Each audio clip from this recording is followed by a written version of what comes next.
जन्म ले लिया ना, लेकिन उसके अंदर अगर 9 गुण नहीं है ना, तो मात्र वो नामधारी ब्राह्मण होता है।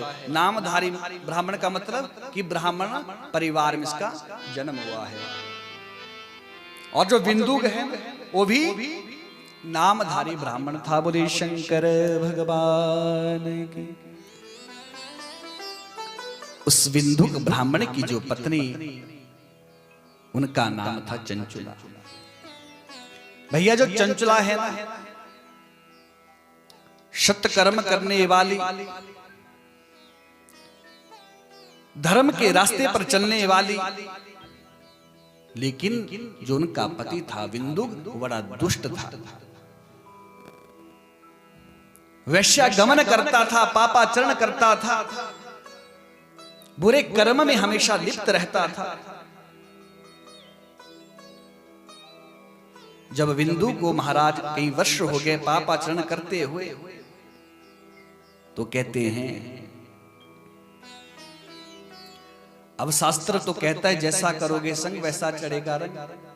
अब पति का संग किया, लेकिन भैया कुछ कई वर्षों तक महाराज उसने अपने धर्म को नहीं छोड़ा। लेकिन भैया एक समय ऐसा आ गया कि आज जो चंचुला जो धर्म के रास्ते पर चली थी ना, वो भी पाप कर्म में लिप्त हो गई, पर पुरुष गामी हो गई। बोले शंकर भगवान की। पर पुरुष के साथ रमण करने लगी। एक दिन वो विंदुक ब्राह्मण आया। उस विंदुक ब्राह्मण ने अपनी पत्नी चंचुला को देखा किसी पर पुरुष के साथ, और कहते हैं महाराज क्रोध में आ गया।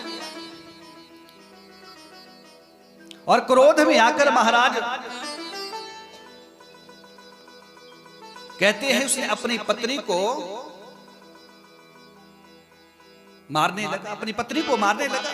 जैसे ही पत्नी को मारने लगा, आज वो भी क्रोध में आ गई और कहने लगी मैं नवयुवती, ऊपर से मैं यौवन, मेरा सुंदर शरीर, और तुम मुझे छोड़कर पर स्त्रीगामी बन गए हो।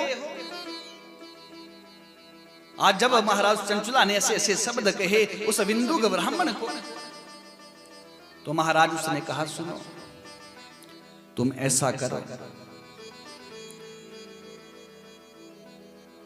मुझे आपसे कोई आपत्ति नहीं है, लेकिन हां तुम उन पर पुरुषों से जो है धन लिया करो, उस धन को मुझे दे दिया करो। बोले शंकर भगवान की।